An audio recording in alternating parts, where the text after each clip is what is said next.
নমস্কার আমার প্রিয়জনেরা, শুভ দোল পূর্ণিমা এবং শুভ হোলি উৎসব কেমন কাটছে আপনাদের? আমাদের তো মোটামুটি ভালোই কাটলো, যা আপনারা আজকে এই ব্লগে দেখতে পাবেন।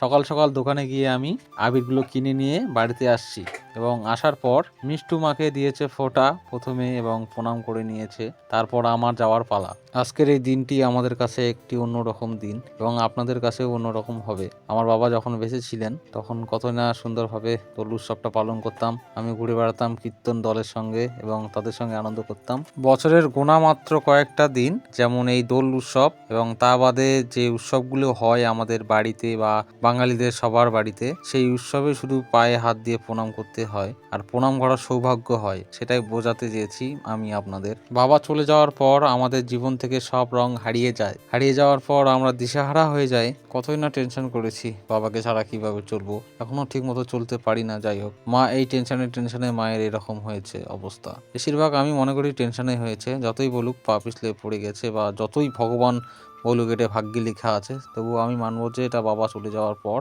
এফেক্ট পড়েছিল আমাদের সবারই মনে, মা এবং আমার মনে। যাই হোক, জীবনের রঙগুলো ফিরিয়ে আনার চেষ্টা করছি, নতুন করে রং বুনছি আমাদের সবার মনে। আমরা এখন যাব রং খেলতে এবং ঘুরতে, সবাইকে ভূত করব। এখন যাচ্ছি, নিকিতা আমাদের বাড়ি আসছে। রং কিনে নি নিকিতা, টাকা নাই নিকিতার। আগে টাকা দিচ্ছি, রং কিনে নি।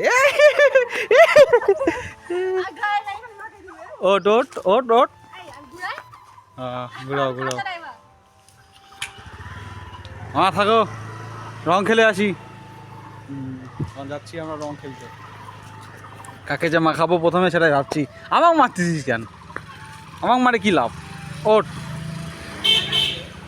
আগে নিকিতা ওদের বাড়ির যাবো।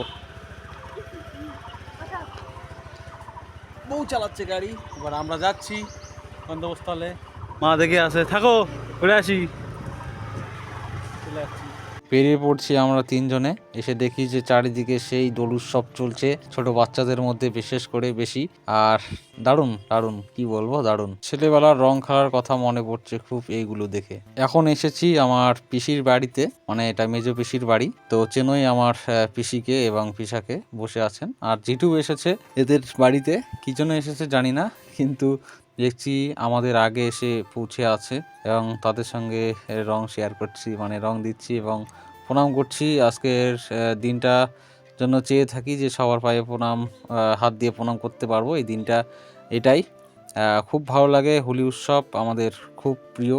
ভালো থাকুক সব আমাদের আপনজনেরা এবং আপনারা প্রিয়জনেরা, আপনারাও ভালো থাকুন, সুস্থ থাকুন, বারবার হাজারবার আমাদের জীবনে আসতে থাকুক এই সমস্ত ভালোবাসার দিনগুলো এবং সবার সঙ্গে আমরা এইভাবে মিশতে পারি এবং ভালোবাসা বিনিময় করতে পারি, এটাই চাই আর এটাই চাইবো সারা জীবন। আর এখন এসেছি আমরা আমার জেঠুর বাড়িতে। জেঠুর বাড়িতে এসে আবার সেই রং মাখামাখি।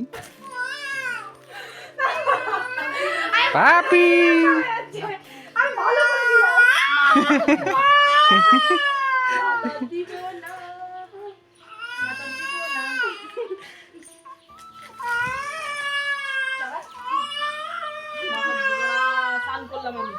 এখন যেই বাড়িতে আমরা এসেছি, এই বাড়িতে আমি ছোট থেকে মানুষ হয়েছি।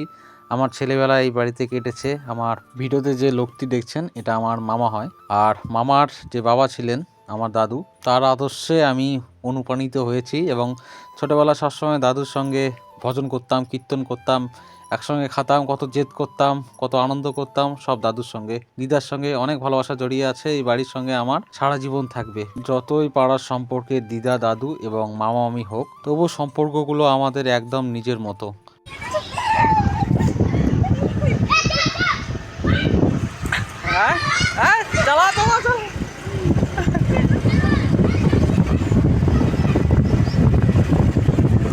এখন যাচ্ছি আমরা আমার বড় পিসির বাড়িতে, আমার দাদার বাড়িতে। সেখানে গিয়ে ভিডিও ক্লিপ নেওয়া হয়নি, তবুও ভিডিওতে তাদের কথা উল্লেখ করলাম। এখন এসেছি আমার দিদির বাড়িতে, মানে আমার দিদির বাড়ি আমাদের বাড়ি থেকে 3-4 কিলোমিটার দূরে এবং এই দিদি হয় আমার জেঠুর ছোট মেয়ে।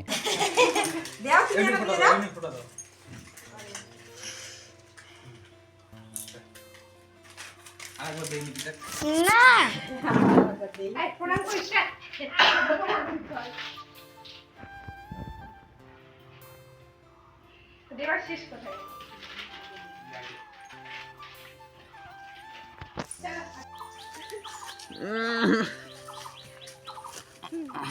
এই আমি এর পিছন দিকে আছি। ভক্তি করবো হবে না, এক বয়সের সবাই আমরা, মামা মামি ভাগ্নে। দিদির বাড়ি থেকে আমরা এখন বাড়ির পথে রওনা দিচ্ছি এবং বাড়িতে হয়তো যাব না ভাবছি, যাব এক বন্ধুর বাড়িতে। সেই বন্ধুকে তোমরা সবাই চেনো, অনেক ভিডিওতে দেখেছো। তরুণের বাড়ি, তরুণের বাড়ি হচ্ছে পুজো, মানে রাধাকৃষ্ণর পুজো। সেখানে একটু যাব, প্রসাদ খেয়ে তারপর বাড়িতে আসব। আসার পর মাকে স্নান করাবো, আমরা স্নান করব, স্নান করার পর বাড়ির ঠাকুরকে পুজো দেব। চলে এসেছি সেই তরুণের বাড়িতে এবং বাড়িতে এসে দেখি পুজো স্টার্ট হয়ে গেছে আমরা আসার আগেই, এবং ইনি বেরিয়েছেন বাড়ির বাইরে আমাদেরকে দেখার জন্য, মানে স্বাগতম করার জন্য। এবং দেখছি পুজো একদম শেষের দিকে এবং রাধাকৃষ্ণের মূর্তি থেকে মনটি একদম শান্ত হয়ে গেল, ধীর স্থির হয়ে গেল। শান্তি জল নে মাথার পড়ছে বরুণ তো শান্তি জল নেবি নাকি? আয় মাথা একটু শান্ত করে দিক। শান্তি জল দিয়ে দাও, নাহলে মাথা ঠান্ডাই হবে। বলুন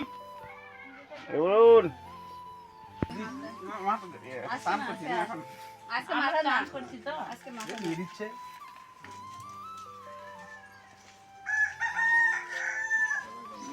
ভূত হয়ে গেল।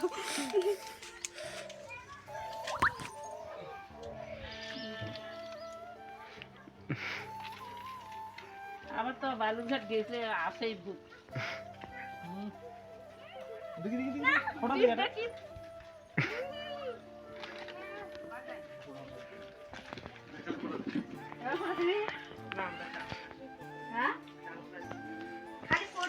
ভগবানের পায়ে আমি আবির ছিটিয়ে দিলাম, বলছি যে আমি স্নান করিনি, তবু বলছি কিচ্ছু হবে না, ভগবানের কাছে একটু ক্ষমা চেয়ে নিবি তাহলেই হবে। আর এখন প্রসাদ নিতে বসেছি, প্রসাদ কিন্তু বেশি কিছু না, তবুও তরুণের মা মানে আমার কাকিমা বসিয়েছে যে বসে খা, দাঁড়িয়ে খেতে হয় না, হাতে নিয়ে খেতে হয় না।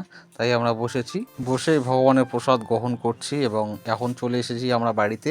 বাড়িতে এসে সবাই স্নান করে, মাকে স্নান করিয়ে আমরা স্নান পুজো দিতে চলে এসেছি মণ্ডপে, আমাদের মণ্ডপে। এবং মণ্ডপে বসে অনেক রকম নিয়ম কানুন করতে হয়। প্রথমে তেল দিতে হয়, তারপর কি যেন ফুল দিতে হয়, তারপর মানে প্রথমে জল দিতে হয়, তারপর তেল, তারপর ফুল দিয়ে, তারপর দিতে হয় সিঁদুর, তারপর ধূপকাঠি ধরিয়ে, প্রদীপ ধরিয়ে, তারপর আবির দিয়ে মাথায় হয়ে যাবে আমাদের ঠাকুরের পুজো। সেটা করতে হবে এক এক করে, এক এক ঠাকুরের এক এক করে।